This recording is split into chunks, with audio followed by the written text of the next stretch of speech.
হলো চায়নার প্রেসিডেন্টের সিকিউরিটি, এটা হলো আমেরিকার প্রেসিডেন্টের সিকিউরিটি।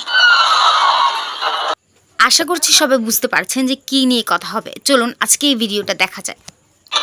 মদিনায় রাসূলুল্লাহ সাল্লাল্লাহু আলাইহি সাল্লামের রওজা।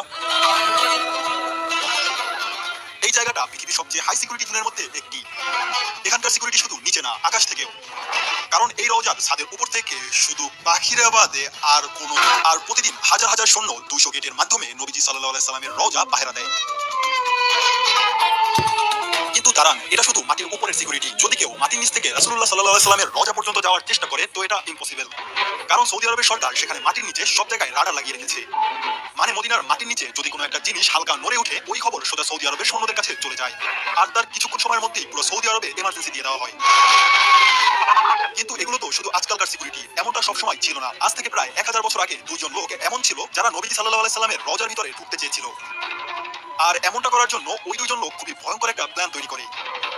আর এসব ঘটনা অনেক পুরাতন একটা বই আল সামুদিতে লেখা হয়েছে। আর এই বইয়ে এটার সম্পূর্ণ কাহিনীটা খুবই ডিটেলসে লেখা হয়েছে। সেখানে লেখা ছিল আজ থেকে প্রায় অনেক বছর আগে যখন আব্বাসী খেলাফা ছোট ছোট ভাগ হয়ে ভেঙে যায়, তখন সেখানকার মুসলমানরা নিজেদের মধ্যে লড়াই শুরু করে। এমনকি ফিলিস্তিন ওই সময় মুসলমানদের হাত থেকে বেরিয়ে যায়। ঠিক ওই সময় যখন মুসলমানরা 500 বছর পর দুর্বল হয়ে পড়ে, তখন স্পেনের একটা ছোট্ট গ্রামে দুজন খ্রিস্টান একটা ভয়ঙ্কর প্ল্যান তৈরি করে। এমন একটা প্ল্যান যেটা মুসলমানদের কোনো শত্রু এখন পর্যন্ত ভাবতেই পারে নাই। মদিনায় রাসূলুল্লাহ সাল্লাল্লাহু আলাইহি সাল্লামের রওজার মধ্যে ঢুকে তার শরীর মোবারক চুরি করে নিয়ে যাবে। কিন্তু এমনটা করা মোটেও সহজ কাজ না। তাই এই দুইজন লোক ছদ্মবেশ ধারণ করে, মুসলমানদের মতো দাড়ি রাখে, মুসলমানদের মতো কাপড় পরে এই দুইজন স্পেন থেকে মদিনার দিকে রওনা হয়।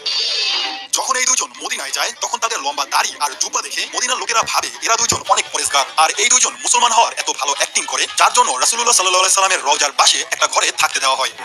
আর ওই দুইজন এখানে থাকতে শুরু করে। যার পরে এরা দুইজন মদিনার মানুষদের সাথে প্রতিদিন ভালো মুসলমান হওয়ার অ্যাক্টিং করে। কিন্তু যখনই রাত হতো, এরা দুইজন তাদের ভয়ঙ্কর কাজ শুরু করে দিত।